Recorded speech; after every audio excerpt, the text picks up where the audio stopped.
What's up? What's up? What's up, everybody? It's your boy StephenMotivate back again with another episode of The Journey. Today, we want to talk to you about how might you teach kids about money. And I think this is super important because most of us psychologically have issues with money. We have trauma related to money, mostly because we grow up either not having it or, it seemingly we heard phrases like you can't waste money. We don't have the money for that. Money doesn't grow on trees, all these things. And so psychologically, a lot of that stuff happened when we were kids. So how do we change the trajectory for the next generation to make sure that they have a healthy relationship with money and that we begin to do the right things to teach them early how to interact and how to engage and think about money in a healthy way? Number one, we must teach the concept of earning money early.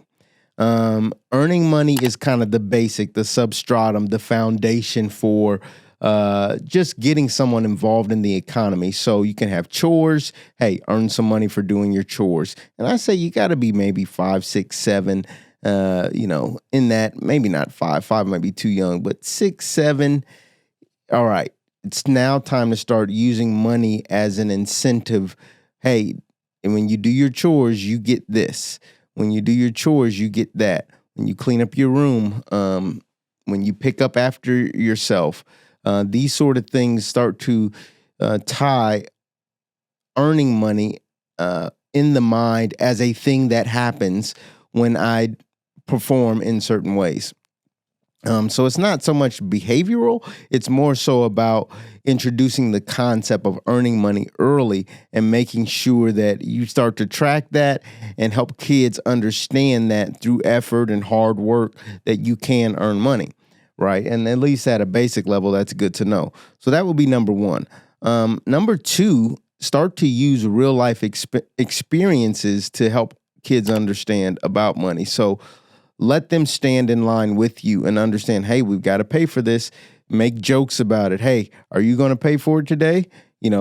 Typically if they're young children, they don't have the money themselves, or even if they're a bit older, but give them the idea that when we go to get something or when we run out of something, we've got to use money to make an exchange to replenish our refrigerator or to purchase something at the local fast food spot. It requires money. That way they start to tie that, oh, I understand what this is for, and maybe let them pay for some stuff.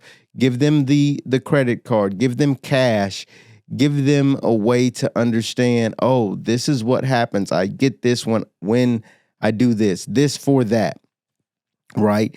And this will allow them to understand just how transactions work, how the trading happens as it relates to the economy and engaging in it. This is so important because now it's not a mystery how things happen. You'll start to hear your children say, oh, we've got to go purchase more milk. We've got to go purchase more orange juice. It's not just this thing where mommy, make orange juice appear. Daddy, make snacks appear. Well, we've got to go to the grocer and purchase snacks, and we've got to have the money to do that. So you start to give them the idea around that. And I think the other thing is that you want to do along those lines is this is a great chance. Number 3 is to introduce budgeting. And what does our grocery budget look like? Okay, this is what we paid for milk this last month. This is what we paid for toys this last month. Instead of your child just sitting around and playing on their iPad or their Amazon tablet, this is a good chance for you to get them early in on what does managing this household look like. So let's sit down together, and their attention may not last the whole time, but they'll at least get a sense of, okay, this is how we do the grocery budget. We look at how much milk costs, how much bread costs, how much snacks cost, how much yogurt costs, how much cereal costs, how much the meat costs, how much the eggs cost. And we write it down. Now you're giving them not only a chance to learn about money, but they're seeing how money is applied in real life. And so they're using numbers. They're thinking about it. They're noticing any differences and variances if things have changed since the last time you did it. So this is a great way to introduce them to budgeting. And now it's not some, most of us as adults are like, oh my gosh, what's a budget? Or, oh my gosh, I don't know how I'm going to handle all these bills, because we haven't been introduced to it in a healthy way. But if you sit down with your children early and start to introduce them to the idea of budgeting early, now it's not so much of a shock as they get older, and you can begin to, really show them how to divide up their money, right? Because you should really be dividing your money around investing, saving, giving, and then spending, right? Investing, saving, giving, spending. And this is what I talk about all the time. So you pay yourself first. That's your investing, essentially. It also encompasses your saving, because, you don't want to have all your money in investments. You might need a couple of dollars in case an emergency happens. So that becomes your savings. And then I haven't talked about this much recently, but years ago when I was speaking on some stages, I would tell people that you need a giving goal. Have a goal for giving.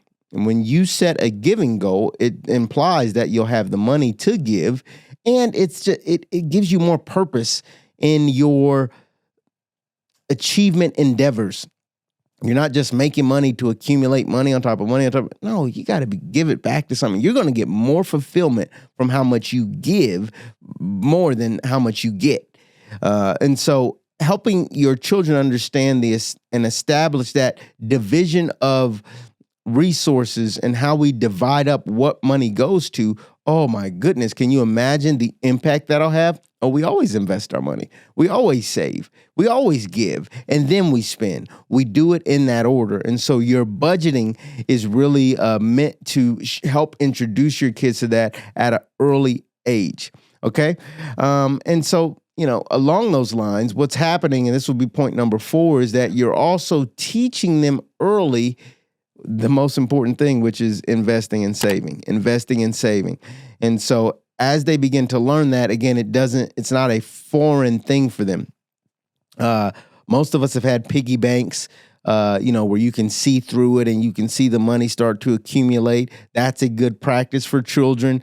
Make sure you get your kids piggy banks that they can actually see the money start to accumulate. Talk about it.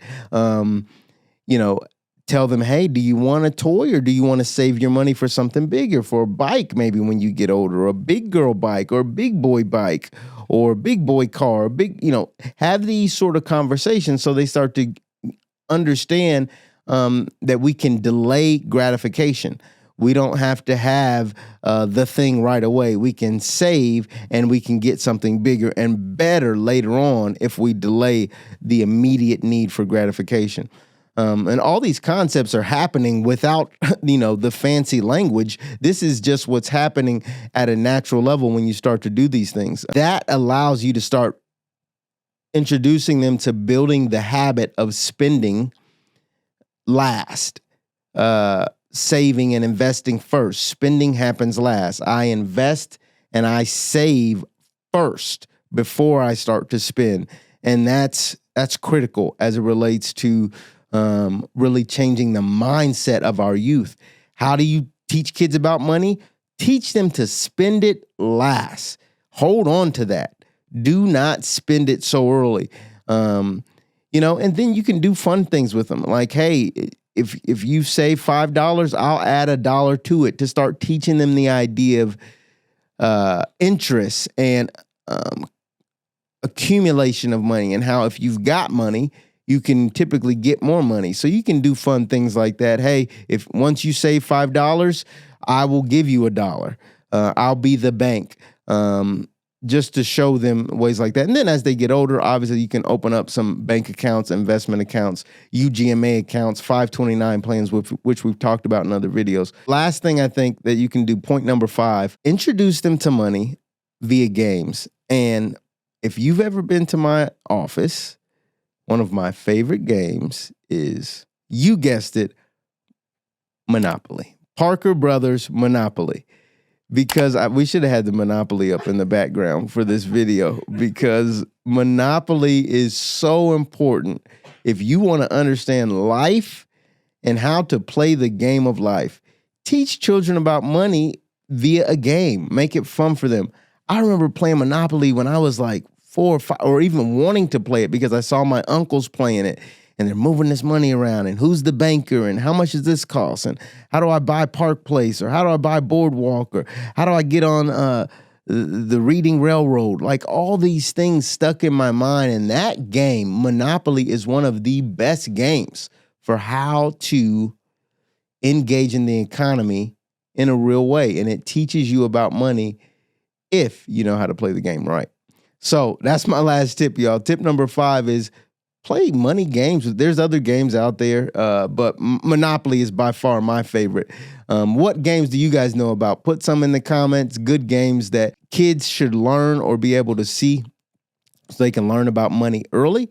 Now, Monopoly is a very long game, but you've got a long life to live. So being able to play that game and actually teach your kids about money, it's actually less about the game than it is about teaching your children about money and how to make money and how to use money and how to win, not only at that game, but also as it relates to the money category of your life. So, look, I appreciate you for watching. The only thing I ask, if this helps you, share it with somebody else, especially people who have young children and are trying to change the psychological effect in their relationship with money that young people even subconsciously have. Watch what you say around your children about money. Speak abundance. Do not speak lack. Do not speak poverty. Do not put those unhealthy habits, those unhealthy, traumatic type of statements. Don't tie them to money in your household. You want your children to have a good relationship with money. Money's not a scary thing. It's something that is abundant and it's available to you. And you've got to reinforce that also psychologically with your children. And so hopefully those tips helps you. Like I said, if this helps you, share it with somebody else. And as always, this is your boy, StephenMotivate, and I just want you to stay motivated. All right. Until next time. Peace.